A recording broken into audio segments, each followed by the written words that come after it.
El que solo piensa en fútbol suele creer que su mundo es un balón. Polémicas, debates y mucho más en el programa referencia del balompié venezolano. Bienvenidos. Es un balón. Hola, hola, ¿qué tal? Sean todos bienvenidos a una nueva edición del Mundo es un Balón por acá por Radio Deporte 1590 AM, también por nuestro canal de YouTube, por Spotify, por Anchor, por Anchor también, en este súper especial que estamos realizando a lo largo de estas semanas y estos días, en un aporte para el fútbol. Así lo titulamos, un aporte para el fútbol, donde queremos dar a conocer esas diferentes aristas que tiene nuestro fútbol, los protagonistas o actores que hacen vida en nuestro balompié nacional y que de alguna manera cada uno, cada aporte hace que crezcamos, que tengamos cosas relevantes y eso es lo que queremos mostrar el día de hoy, ¿sí? A veces nos enfocamos solamente en un árbol y realmente no nos damos cuenta que tenemos un bosque detrás y que tiene muchas cosas positivas. Así que esa es la idea de nuestra dinámica, como ya lo venimos haciendo en los programas en el programa anterior, así que en esta segunda oportunidad nos toca hablar con la parte de gerencial, los directores deportivos, entes y demás, para entender un poco más también desde esta parte.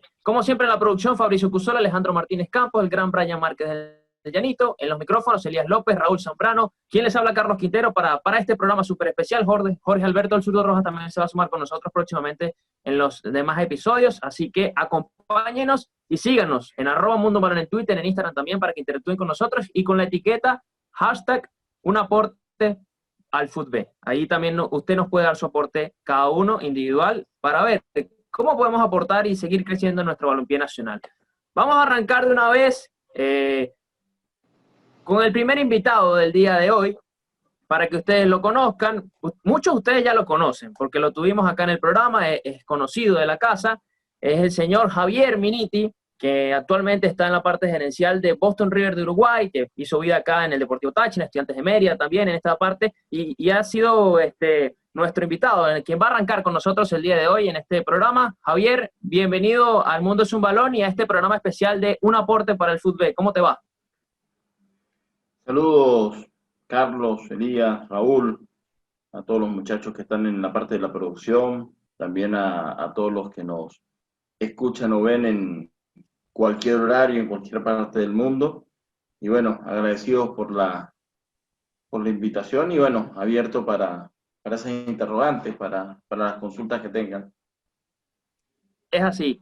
Y Javier, vamos a arrancar, sabemos que has tenido varios puestos a lo largo de tu carrera en el fútbol, ahora bueno, estás en Boston River, y quiero que nos des como esa percepción tuya, ¿no? En cuanto al tema dirigencial, gerencial de Venezuela, ¿cuál pudieran ser esas cositas, esas oportunidades de mejora que tú ves que se están haciendo y que podrían hacerse mejor, digamos, de alguna manera? Sí, bueno, actualmente, para entrar un poquito en el contexto de lo que estamos haciendo acá, siendo extranjero, siendo venezolano, te toca primero la adaptación, el entender que es otra cultura, no solo en la parte del vivir, de la expresión diaria, sino también de lo futbolístico, porque te encuentras en un país en donde tienes dos grandes equipos que son campeones del mundo, que han sido campeones de Copa Libertadores, como Peñarol y Nacional, aparte tiene una selección que fue 2 veces campeona del mundo, 2 veces campeona olímpica, 15 veces campeona de la Copa América, que saca jugadores de elite permanentemente, que tiene jugadores en los equipos top del mundo. Entonces, te toca ese proceso de cómo insertarte siendo venezolano en un país de tanta tradición, en donde toca de repente poco a poco ir buscando el espacio, ir adaptándose a otras realidades y también darte cuenta de que en Venezuela estamos bastante preparados a nivel gerencial en cuanto a la parte tecnológica, al conocimiento del reglamento, al manejo de algunas plataformas que se necesitan para desempeñar el trabajo en esta área. Por decirte, por ejemplo, manejo de reglamento, de normativa internacional, de elaboración de contratos, del sistema COMET, del TMS. Entonces te das cuenta que estamos en un nivel de preparación en Venezuela o que cualquier gerente en Venezuela podría fácilmente desempeñarse en un país sudamericano sin ningún inconveniente. Tal vez el tema que te llama la atención es cómo adaptarte a lo cultural, a lo futbolístico y a otras condiciones que cambian en cuanto al trato y a lo burocrático, que para mí es el punto fundamental en la diferencia con Venezuela.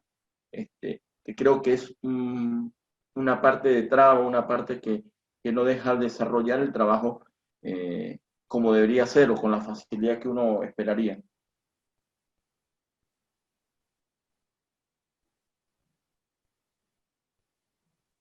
Y hablando de esa parte que nos dices que el venezolano está muy preparado para asumir esos roles, desde tu punto de vista, lo que has observado en Uruguay, que se está haciendo a nivel gerencial, ¿qué crees que le falta ahora al fútbol venezolano o a los gerentes o en la parte gerencial, a la estructura de los equipos para poder explotar o crecer más? Bueno, en principio te hacía referencia a lo burocrático porque, por ejemplo, aquí nos hemos encontrado con una situación que por cultura futbolística, la facilidad para que todo salga, para que todo fluya, para que no haya trabas, para que los equipos puedan salir, para que los equipos puedan tener su fichaje al día. Ahí está Braulio y Luis que te pueden decir lo que uno puede sufrir o padecer en Venezuela a nivel contractual. Por ejemplo, acá hay un solo modelo de contrato. Tú te puedes traer a Forlán como jugador, ahora es técnico de Peñarol, pero te trae al Loco Abreu, que lo tenemos nosotros, el jugador también, y hiciste tu contrato, lo llevas a la AUF, y resulta que el contrato terminaba en 2021 y pusiste 2022, la enmienda más no vale, no hay ningún problema, está el jugador, está el directivo que firmó, se hace la enmienda, el responsable de la AUF se valida la enmienda y el contrato vale.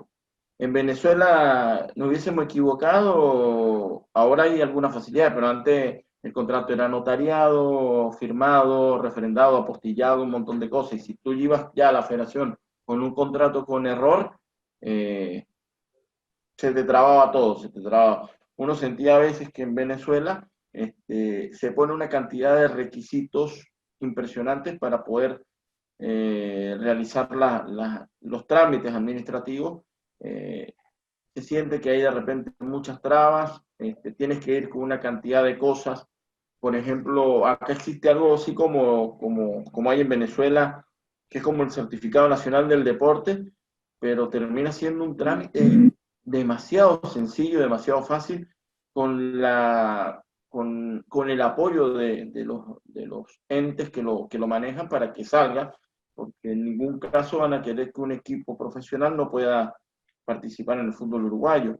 En cambio, tú sabes que en Venezuela, para conseguir el Certificado Nacional del Deporte, el IND, primero tienes que tener un montón de requisitos, que si el Seguro Social, que si el INSE, que si el otro, entonces después para conseguir la solvencia laboral, se te hace un trámite extremadamente largo, el tema de los extranjeros, por citar un montón de cosas en lo burocrático. Entonces uno se da cuenta que en lo cultural el fútbol, en lo organizativo se termina pareciendo a los países. Sabemos que con todas las eficiencias, con todas las dificultades que hay en Venezuela, a medida que tú presumes o presientes de que el país intenta frenar o tiene vestigios de corrupción, implementa más mecanismos de control. Eso se traduce en burocracia y la burocracia te hace más lento los trámites, genera malestar, genera retraso en poder desarrollar las partes de contratos, de documentación, y hace muy lento el proceso. Este país, donde estamos ahora en Uruguay, parece o se caracteriza mundialmente o la percepción es de que es un país en donde los niveles de burocracia son bajos, donde la gente presume de la confianza y de decir de la honestidad de los demás, que, que se baja el número de trámites, el número de papeleo, el número de situaciones que tienes que tener al día. También lo vivimos con la licencia de clubes, donde hay una oficina de desarrollo o de asesoramiento permanente para todos los clubes, en donde si tú te trabas en algo, no están esperando que tú lleves la carpeta para sacar la licencia del club, están encima tuyo y te están llamando, mira, no me has traído esto, ¿cómo vas con esta certificación? ¿Qué te falta? Si necesitas ayuda, te lo buscamos por este lado. Si te falta una certificación para el estadio, si no tienes el estadio para torneo internacional, está el Estadio Centenario a disposición de todos. Le hacemos la carta a la Conmebol para que te valide en tu licencia Conmebol, aparte de la licencia que tienes que tener para jugar fútbol de primera división. Entonces siente que hay una dinámica en favor de que los clubes puedan terminar y hacer sus cosas de la mejor manera, que lleguen con todos sus jugadores, que lleguen sin problemas contractuales y que lleguen sin problemas de ningún tipo, por decirlo así, de papeleo. Eso sí, hay una parte que es innegociable, con la estructura de los jugadores, con deuda de jugadores, con deuda de la AUF en este sentido. Si tú no pagas las deudas que acumulaste en el año anterior o en el torneo anterior, no van a dejarte jugar. Ahí sí pierdes la posibilidad de participar si no estás al día con tus jugadores. O sea, todos los equipos no tienen que tener ningún tipo de deuda ni con la AUF ni con los jugadores antes de empezar un torneo. Eso de alguna manera le permite al jugador y al equipo tener una certeza de que van a cobrar siempre por su trabajo, que no van a tener ningún problema de reclamos posterior. Aquí se le conoce como el déficit al tema de las deudas con AUF, con funcionarios, arbitraje, estadios, etcétera. Entonces, en la parte económica, los equipos tienen que estar 100% solventes para poder arrancar no solo una temporada, sino un torneo.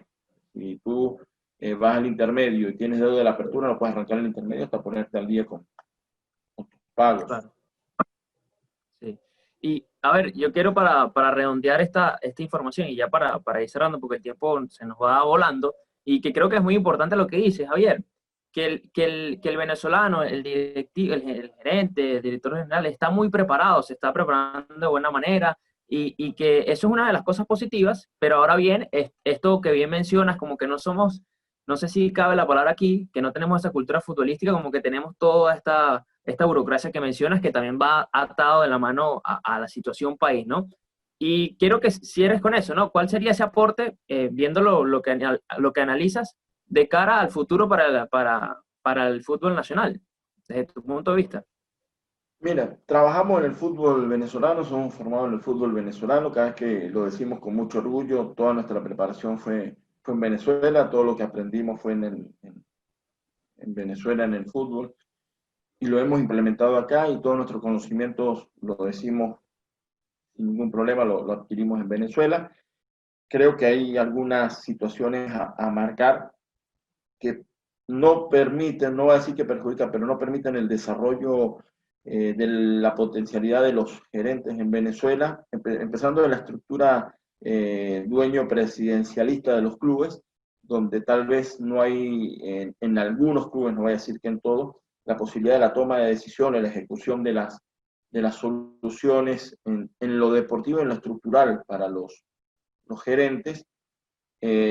También el tipo de estructura de los clubes o equipos en Venezuela, que aquí de repente al ser unas instituciones, clubes sociales, que permite a través de los directivos consolidados como estructura, como ente colegiado, una relación más directa al sentimiento del club, a un sentido de pertenencia, a que tú de repente no terminas de entender en otro lado por qué fuera de Peñarol Nacional todos los demás equipos tienen su padrón social, tienen muchos o pocos socios que van a su sede, que comparten, que viven por sus colores, que compran su camiseta, y verás equipos con 100 hinchas y con 1,5 millones que tiene Peñarol y el otro 1,5 millones que tiene Nacional, porque son los más populares del país y llevan el 90% de los afectos del país.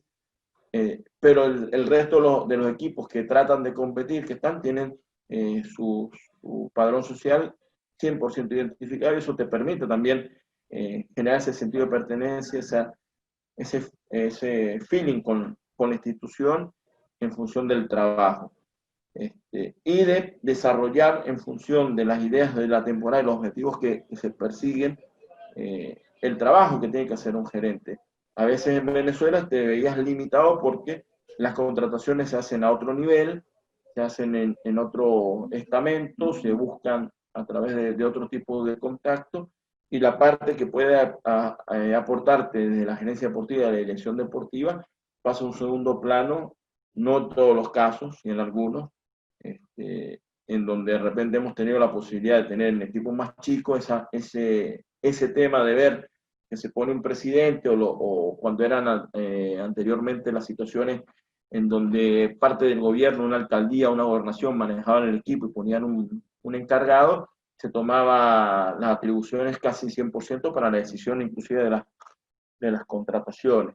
Entonces sigo defendiendo, sigo firme en decir de que los compañeros, la gente con que he trabajado en Venezuela, está en el mismo nivel de preparación de cualquiera que está afuera, de cualquier gerente de un país sudamericano, inclusive por encima, en aspectos, sobre todo los tecnológicos, creo que estamos a la par o por encima, y a uno le gustaría que hubiese otras posibilidades de expandir y explotar la capacidad de cada gerente dentro del fútbol venezolano. Hoy hay condiciones particulares del país que, aunque estamos lejos, no son ajenas a nosotros, y sentimos de que también es una lucha titánica. Vaya, para todos los colegas que estén viendo el programa, mi solidaridad y mi reconocimiento, porque sé que es duro trabajar en Venezuela con las condiciones actuales, y todavía se sigue sacando adelante el fútbol, se sigue, obviamente, ante la pandemia, con todas las dificultades, los equipos viajaban, concentraban, jugaban, participaban, viajaban internacionalmente, daban buen espectáculo, y vaya mi admiración a los compañeros que tienen que estar día a día tratando de sostener algo que desde afuera cualquier persona que no está acostumbrada a lo que es Venezuela pensaría que es imposible que un equipo funcione bajo esas condiciones, y aunque parece increíble, día a día tú ves que los equipos tratan de salir adelante, y hoy bajo estas condiciones aún más adversas con la pandemia, tú ves noticias día a día que los equipos están trabajando, que están buscando salir adelante, que tratan de llevar una normalidad, y algunos inclusive van a tener que participar en torneos internacionales, pese a toda la adversidad que vive hoy en día el país y el mundo. Así. Bueno, Javier, de verdad, agradecerte enormemente por los minutos. Siempre es un honor y un placer poder conversar contigo. Y bueno, estamos por acá a la orden, y gracias por darnos ese aporte para el fútbol del día de hoy. Al contrario, muchachos, gracias a ustedes. Disculpen si me extendí un poco, pero a veces No, parece que no va a alcanzar, que va a sobrar el tiempo, que no hay muchas cosas que decir, y bueno, a veces salen los temas y te alarga. Espero no haberle quitado minutos a Braulio, que siempre se preocupa un poco por ese tema, y bueno, estaré pendiente también de la participación de ellos, amigos y colegas de años, y bueno, que con Braulio nos vimos hace poquito en Buenos Aires, que tuvimos la oportunidad de vernos con Atlético Venezuela, e inclusive hacer un amistoso en Argentina. Muy bien. Me encanta porque usted ya sopló los invitados, pero está bien, me gusta, muy bien, de verdad. Ah, no me dijeron que era sorpresa, yo pensé que era más público. Bueno, No, no, tranquilo, tranquilo, tranquilo, como estamos en tranquilo. la generación de mala mía, mala mía. Bueno, Javier, muchísimas gracias. Javier Miniti, gerente de Boston River de Uruguay, nos acompañó en este primer bloque, ¿no?, de lo que va a ser este encuentro con los gerentes deportivos venezolanos que nos acompañan. Y vamos con nuestro segundo invitado del día. Se trata del señor Braulio Méndez, director general del Atlético Venezuela, como bien nos anticipaba allí Javier, que nos estará acompañando para hablar, ¿no?, de esa experiencia, ¿no?, que él ha tenido, una preparación bastante amplia. Pasó por la Universidad del Real Madrid, preparándose para poder estar en esto lo que llevan en el fútbol, y de verdad que nos complace mucho poder tenerlo el día de hoy. Braulio, bienvenido al Mundo es un Balón y a este programa de Un Aporte para el Fútbol. ¿Cómo estás?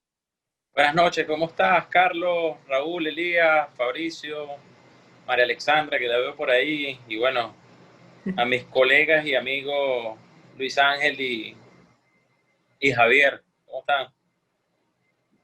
Muy bien, muy bien. Y para arrancar en este aporte del fútbol, Javier decía anteriormente, que la preparación es importante, ¿no? Y que el venezolano, el directivo, el gerente general, el director general, el deportivo, se ha preparado mucho. Y tú eres una muestra de hecho, Braulio.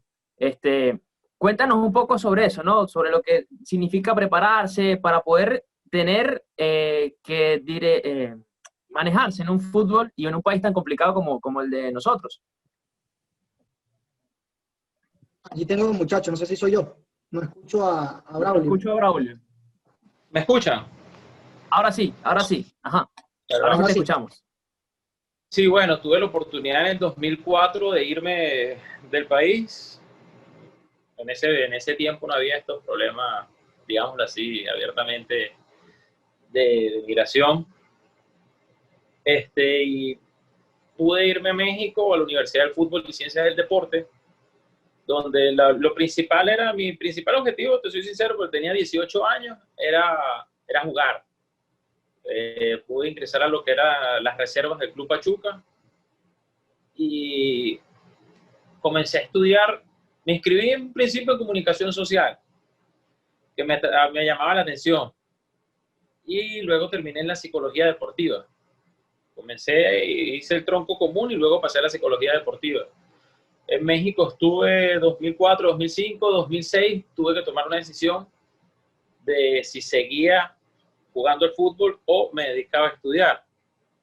Me fui a Argentina, viví 6 meses, estuve jugando y tuve la oportunidad de que me llamara el profesor César Farías a ese Mineros del 2006, en el cual hice la pretemporada, estuve con el primer equipo, pero no lograba ver minutos y me vine a Guanare.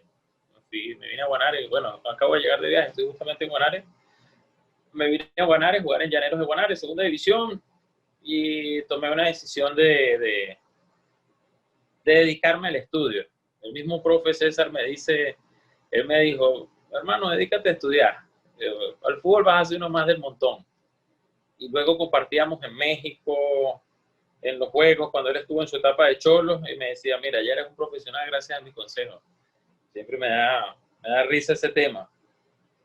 Luego, bueno, en México estuve hasta el 2011, logré terminar la carrera de psicología deportiva, estuve por aquí por Venezuela, regresé y Estados Unidos preparándome inglés, cursos, y llegó un momento de prepararme. He quemado muchas etapas en el fútbol, y llegó un momento en el que quería ser entrenador. Hice un año de carrera de entrenador en el ENDIT, que es la Escuela Nacional de Entrenadores en México, pero tampoco me gustó la dirección técnica. Y en el 2014 fue que tomé la decisión de irme al Real Madrid, a la Universidad Europea de Madrid, a hacer una maestría en fútbol. Y te puedo decir que en ese momento tenía 29, 28 años. Me cambió totalmente el panorama que tenía y el concepto del fútbol sudamericano ya cuando empiezas a ver el europeo. Y bueno, no sé qué más te puedo comentar a nivel de formación, todas las experiencias que uno tuvo por allá, compañeros. Hice 3 meses de pasantía en el Real Madrid, luego visitas al Borussia Dortmund, Ajax, Feyenoord, Levante, Athletic de Bilbao, Athletic de Madrid, Villarreal, Sevilla, Real Sociedad, Dinamo de Zagreb y el Stoke City. Entonces, en esas distintas experiencias ya tú vas creando distintos conceptos del fútbol, de gerencia, de gestión, que te da un amplio conocimiento para desarrollarlo aquí en Venezuela. Venezuela tiene un potencial que ni se imagina. O sea, Venezuela es virgen en muchos campos del fútbol, en demasiado. O sea, aquí me atrevo a decir que metodológicamente un equipo en Venezuela maneja bien la metodología deportiva y los demás están empezando. Y bueno, gracias a Dios, tienen aquí a Luis Ángel, que es para mí la persona que maneja a la perfección lo que es la metodología deportiva de un club y la formativa. Y ahorita nos comentará Luis Ángel sobre eso. Pero para mí, Luis Ángel es la persona más capacitada en metodología y sembrar un modelo de juego por donde pasa, y le ha funcionado a la perfección. Hay otros campos, no tenemos verdaderos analistas de juego, no tenemos departamentos metodológicos, departamentos de scouting. También Luis Ángel es de lejos de los mejores en esa parte, que lo ha desarrollado él solo. Y bueno, infinitas cosas que te puedo mencionar que en este fútbol nos hace falta, pero que hay muchas personas que desean y se están preparando para eso. Sí, totalmente. Braulio, quería rescatar y aprovecho, hago la conexión con lo que decía Javier del tema de los recursos, del tema de los impagos, esa comparativa que hacía él. Bueno, él hacía más que una comparativa, explicaba lo que pasaba en Uruguay. Tú hoy día trabajando en el fútbol venezolano tienes mucha experiencia y mucho roce internacional. Hay mucha gente que no lo sabe y sería bueno comentárselo. ¿Cómo se gestionan los recursos de un equipo de fútbol en Venezuela? Entendiendo que, bueno, tú más que nadie lo sabrás, es mucho más complicado seguramente en Venezuela que en el resto del mundo por lo que vivimos como país, ¿no? No, más allá de que lo vivamos como país, es ya una parte organizativa. Yo te lo puedo decir, estuve en Portuguesa en el 2016, es una institución que carece de muchas cosas a nivel estructural. Ya en Atlético Venezuela para mí ha sido una experiencia totalmente distinta, con Rubén en lo organizativo, es demasiado meticuloso y estructurado para eso. La diferencia de Venezuela al extranjero es que pocos equipos en Venezuela, o muy pocos, trabajan en base a un presupuesto. Y no un presupuesto real, sino no un presupuesto normal, sino un presupuesto real, que tú cuentes con el dinero en una cuenta, en las arcas del club, vamos a llamarlo así. Esa es la diferencia que existe hoy en día entre el fútbol venezolano y el fútbol extranjero.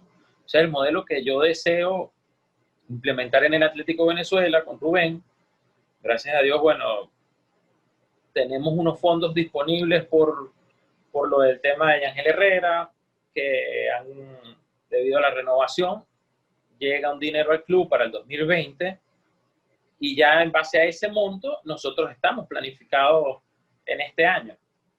Ni más, ni menos. Pero bueno, la situación que estamos viviendo actualmente ha retrasado mucho ese proceso.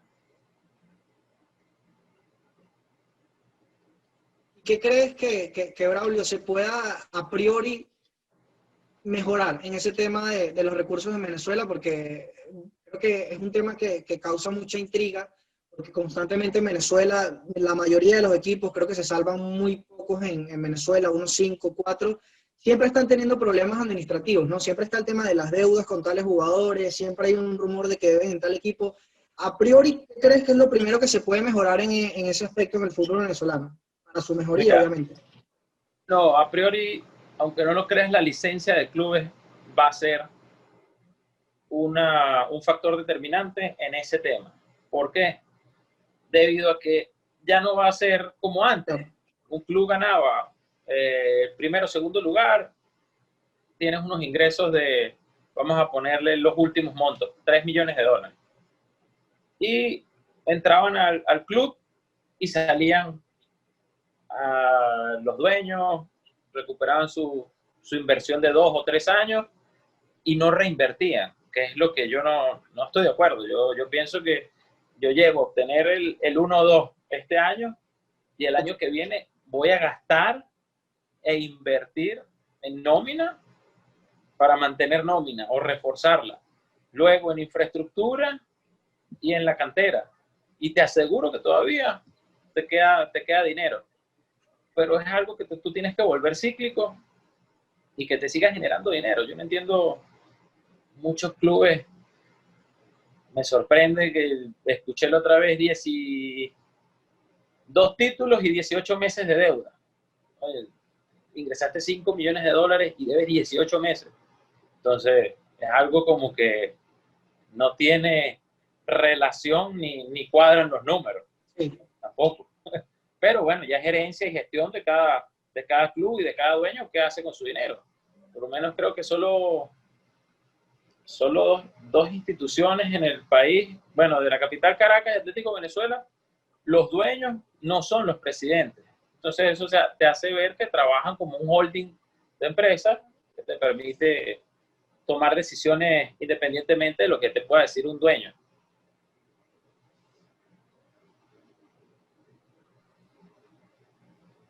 Muy bien, no, y de verdad que creo que es algo muy, muy importante que va de la mano con esa planificación, ¿no?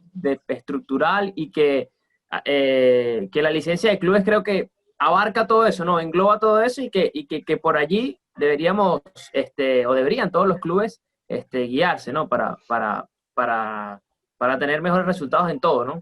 No sé si Elías tenía otra por allí para ir cerrando también allí con Braulio. Creo que es muy importante el aporte que nos da, ¿no? Para este tipo de cosas, ¿no? Elías. No, de verdad que muy completa la información y coincido plenamente con Braulio. Nosotros lo hemos conversado en muchos programas. Esa licencia de clubes puede ser la solución a muchos de los problemas del fútbol nacional. Quizás tenga que haber depuración de equipos, pero bueno, mientras todo quede claro como lo dice él, por el bien del fútbol, ojo.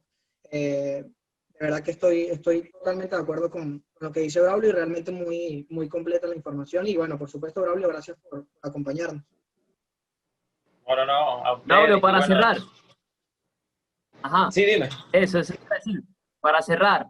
Un aporte para el fútbol que usted quiera dejarle hoy a la gente del Mundo es un Balón y a todos los que nos escuchan en Radio Deporte en este programa que estamos haciendo. Para cerrar allí, para despedirte. Mira, te soy sincero y a veces, por como soy, tengo a veces dificultades. Para mí lo que hace falta de nuestra parte en el tema gerencial es que de verdad las personas que vayan a ocupar los cargos sean personas que tengan una formación o que tengan una trayectoria, que se hayan formado académicamente. A veces a mí me sorprende sentarme en una mesa y tener unos gerentes que son puestos de la nada. No te aportan nada al fútbol venezolano, simplemente son unas personas, y soy totalmente radical y directo, le cuidan el dinero a otro o le cuidan la inversión a un dueño, pero no son personas que te aportan en el fútbol nacional. Tienen que capacitarse, estudiar, viajar, invertir en educación, porque la educación es una inversión. Eso me lo decía un profesor a mí, Chesco Espar. Me decía, Braulio, invierte en educación, en diplomados, en maestría, en lo que se te ocurra, que eso es lo que después te va a dar un nivel, un estatus para tú exigir en tus proyectos deportivos. Y eso es lo que hace, no te imaginas, falta en Venezuela. Ahorita lo estás viendo, gracias a Dios que hay gerentes que se forman. Ahí está Miki, te hace diplomado, Vicente también, el mismo O'Neill Peña ha ido a Argentina, se capacitan, están en constante crecimiento, pero hay otros clubes que lamentablemente no lo tienen y no hace que vaya hacia adelante el fútbol venezolano. Es un retraso. A lo mejor sí hace falta lo que ustedes dicen, una depuración de clubes o que nos sinceremos en esa parte.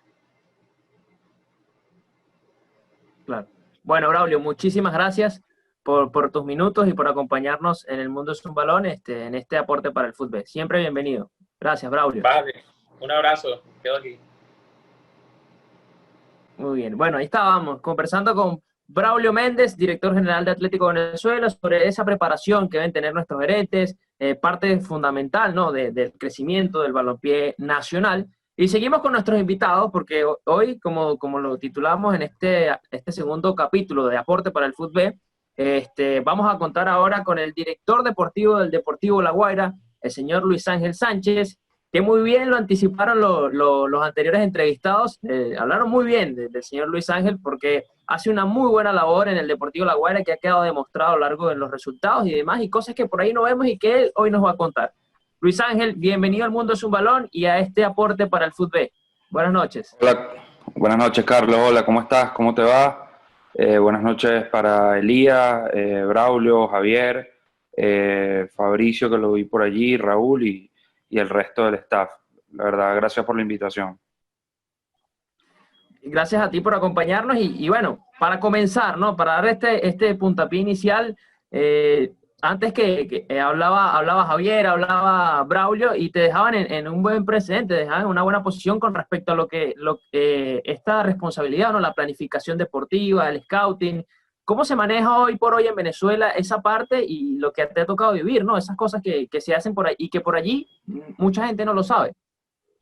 Bueno, no, un poco crear una línea deportiva. Yo creo que toda planificación deportiva tiene los elementos más importantes en la captación del talento deportivo y en una lógica racional de una línea deportiva, ¿no? O sea, crear por posición un jugador por año de nacimiento que de una u otra forma pueda, eh, este, digamos, en el tiempo sostener el proyecto deportivo.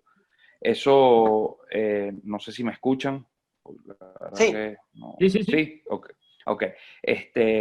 Yo al final lo que estamos intentando hacer en el Deportivo La Guaira o lo que hicimos fue un modelo pensando en el tiempo que bueno, que estos jugadores que estuviesen formados en el Deportivo La Guaira pudiesen ser profesionales, ¿no? Entonces, hacer una captación o un trabajo de scouting, o sea, cualquiera puede pensar que es trabajo fácil, pero realmente tienes que, lo primero es darte cuenta cuáles son las necesidades del primer equipo y en base a eso, pues crear una línea. Si la regla del juvenil es 2001, tú no puedes tener un lateral izquierdo 99 y 2000 y no tener un 2001, un 2002 y así sucesivamente uno por año de nacimiento. Pues a veces se comete el error de captar solamente jugadores pares, pensando en el suramericano sub-15 o en el suramericano sub-17, y te olvidas que a lo mejor el suramericano sub-20 ya es un año impar, el año más fuerte.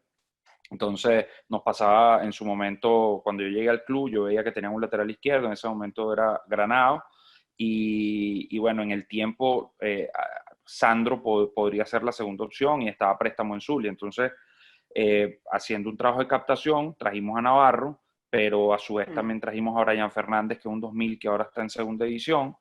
Y bueno, entonces ya era buscar un relevo natural. Con Navarro se dio todo de buena forma y hoy por hoy el lateral izquierdo del equipo es Leonardo Mosquera, que es el 2001. Pero pues también tenemos a Oscar Jiménez, que es 2002 y está en la UCB. Y también tenemos a Keiber, que está en las canteras siendo 2003. Y el de la selección sub-15, que es Federico, también lo tenemos. Entonces, bueno, como para ponerte, para ejemplificar, en una posición, ese más o menos es una línea deportiva.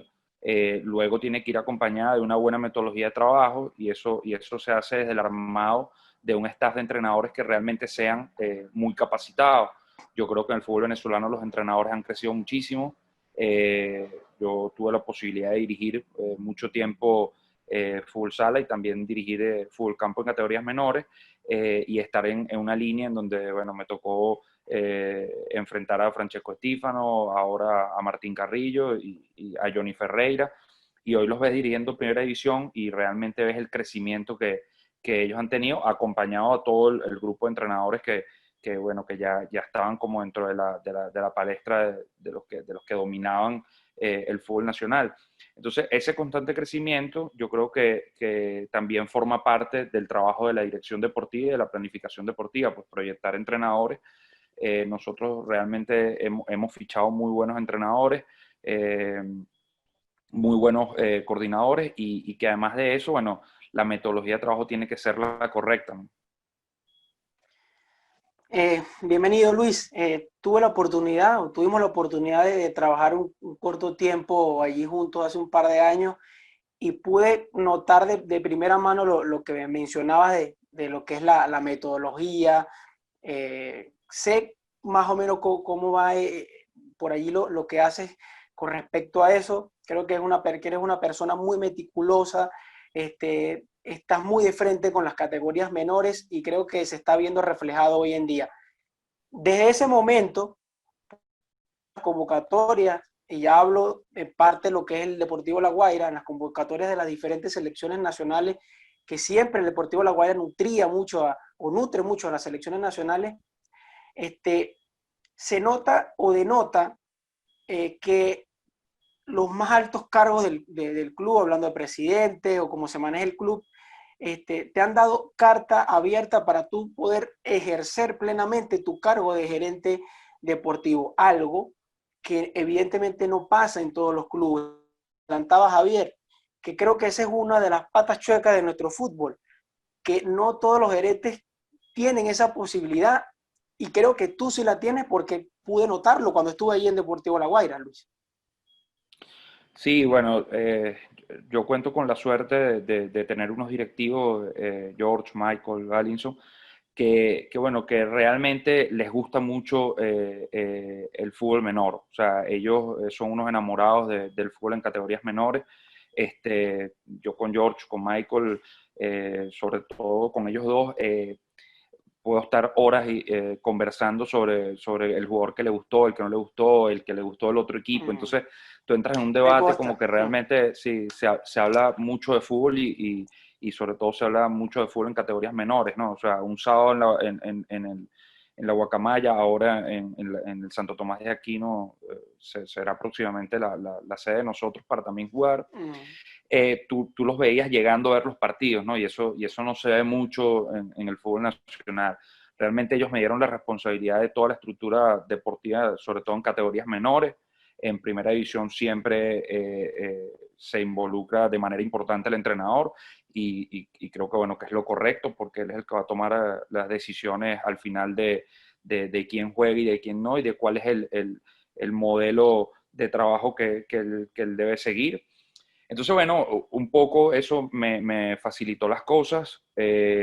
Yo realmente con el Deportivo La Guaira estoy muy agradecido porque bueno, confiaron plenamente en la capacidad, no nada más mía. O sea, yo tengo un grupo de trabajo gigantesco atrás que la verdad que rema con mucha fuerza y tengo personas muy valiosas que son los mejores en sus áreas o de los mejores en sus áreas.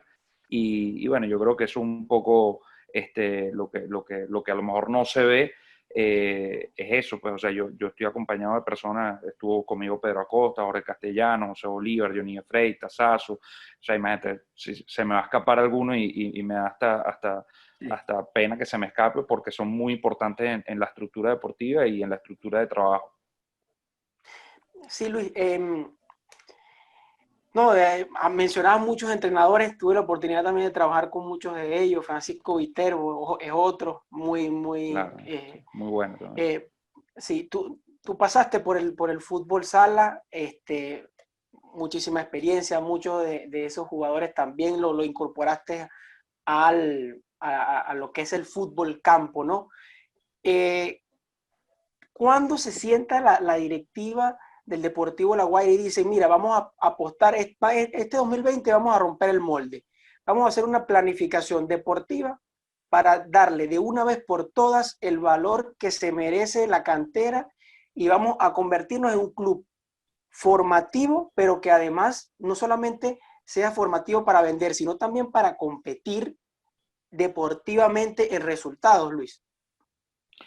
Bueno, no, o sea, lo que pasa es que en el Deportivo La Guaira la captación se estaba haciendo, o sea, el jugador ya terminaba llegando a la selección nacional, sub-15, sub-17, sub-20.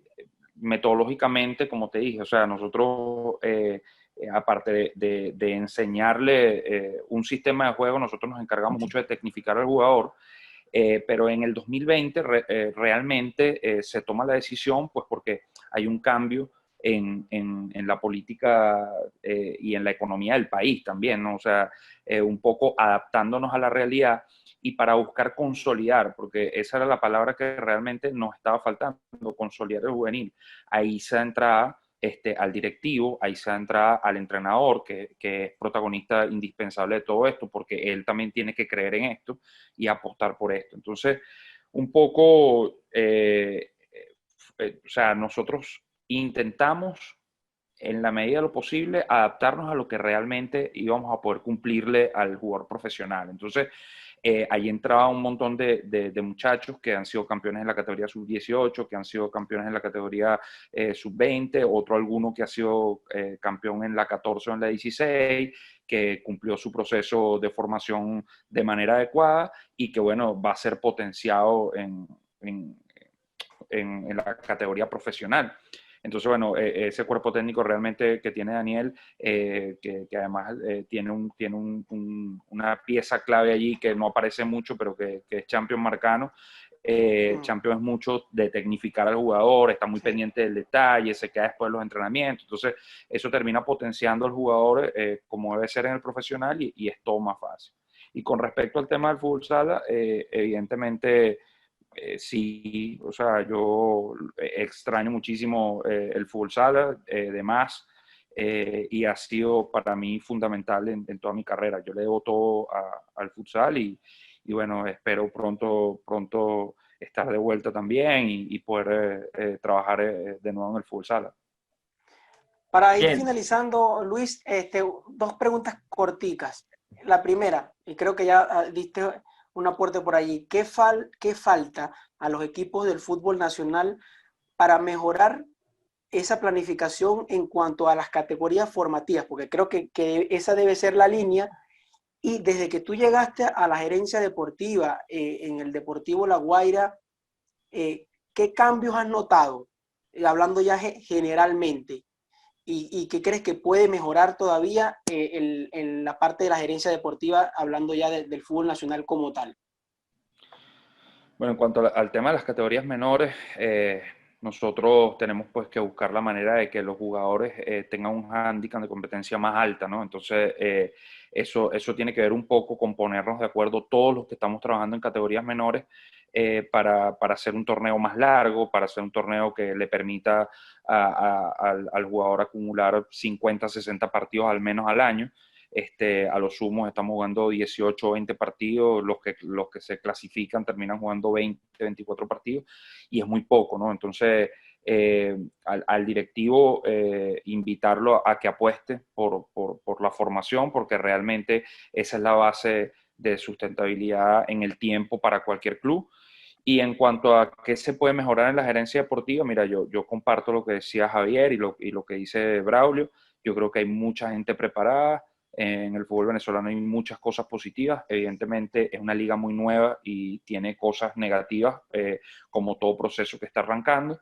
Pero yo soy un fiel creyente y además tengo mucha fe de que Venezuela va a ser una potencia en algún tiempo en el fútbol. Y que, bueno, ojalá y nosotros podamos formar parte de toda esa historia, o sea, donando aquel granito de arena que nos toque. Pues. Muy bien. Bueno, Luis, voy a hacerte una última pregunta porque no la quiero dejar escapar, y es que hablabas del tema del fútbol sala y me parece que es importante porque de alguna manera muchos jugadores han pasado del fútbol sala al fútbol campo. Ya para ir cerrando cortita, ¿qué tan importante crees que termina siendo el fútbol sala en el país y que pudiera ser para el fútbol campo, ¿no? De cara al futuro. Rapidito. Bueno, rapidito, para mí el fútbol sala es la base de todo. El fútbol en espacios reducidos hace que el jugador tenga más contacto con la pelota, que realmente se pueda formar jugando. Venezuela tiene en muchas zonas muy pocas canchas de fútbol. La primera relación de amor que puede haber en un niño con una pelota generalmente la tiene en el fútbol sala. El ejemplo más claro lo tienes hoy. Uno de los 2 o 3 referentes más importantes de la Liga Española de fútbol fue una persona que salió del fútbol de salón, que es Machi. Nosotros tenemos una banda inmensa de jugadores en el Deportivo La Guaira que se formó en categorías menores en el fútbol sala. Y yo creo que, bueno, nosotros de cierta forma podemos hacer cosas que se hacen en una potencia del fútbol mundial como Brasil, de manera muy fácil, ¿no? Entonces, para mí es indispensable que el fútbol sala forme parte de cualquier proyecto de fútbol campo. Muy bien. Muy bien. Bueno, Luis Ángel, de verdad, gracias por tus minutos, por compartir con nosotros y por tan buenas explicaciones y acotaciones que de alguna manera hoy le funcionan al Deportivo La Guaira y que también le pudieran funcionar a todos los que nos escuchan, a los demás directivos que están escuchándonos y nos van a ver próximamente. Así que bueno, agradecerte por estos minutos. No, vale, a ustedes, por favor, por la invitación. Muchísimas gracias y bueno, sigan adelante con su proyecto que realmente nos está dejando ver cosas muy buenas. Bueno, gracias también a ti por esas palabras. Es así. Y gracias a todos los que se conectaron con nosotros para esta segunda emisión de Un Aporte para el Fútbol. Usemos esa etiqueta, hashtag Un Aporte para el Fútbol en Twitter, vaya a @mundobalón en Twitter, en Instagram, por allí, e interactúe con nosotros. Díganos también cuál puede ser su aporte desde su posición, desde aficionado, desde el puesto en que usted lo vea. Díganos su aporte, díganos su óptica, porque la idea es eso, es aportar y seguir creciendo en esto que tanto queremos, que es nuestro fútbol nacional. Como siempre, en la producción estuvo Fabricio Cusola, Alejandro Martínez Campo, el gran Brian Márquez del Llanito, en los micrófonos Elías López, por allí tuvo un tema de señal, Raúl Zambrano, Jorge Alberto Zurdo Rojas, que también nos va a estar acompañando en los próximos episodios, hoy con grandes invitados en la parte gerencial. Estuvo Javier Miniti, estuvo Braulio Méndez, también Luis Ángel Sánchez. Disfrútenlo, no tiene desperdicio alguno y síganos acompañando durante todos estos días, estos programas que vamos a hacer, haciéndole un aporte a nuestro fútbol nacional. @mundobalón en Twitter, en Instagram, @Radio Deporte BE, por allí también nos van a poder escuchar. Muchísimas gracias y hasta una próxima oportunidad. Los equipos se enfilan hacia los vestuarios, luego de los 3 silbatazos del principal. Por hoy, finaliza el partido en Radio Deporte 1590 AM. Los esperamos en una próxima ocasión con mucho más de El Mundo es un Balón.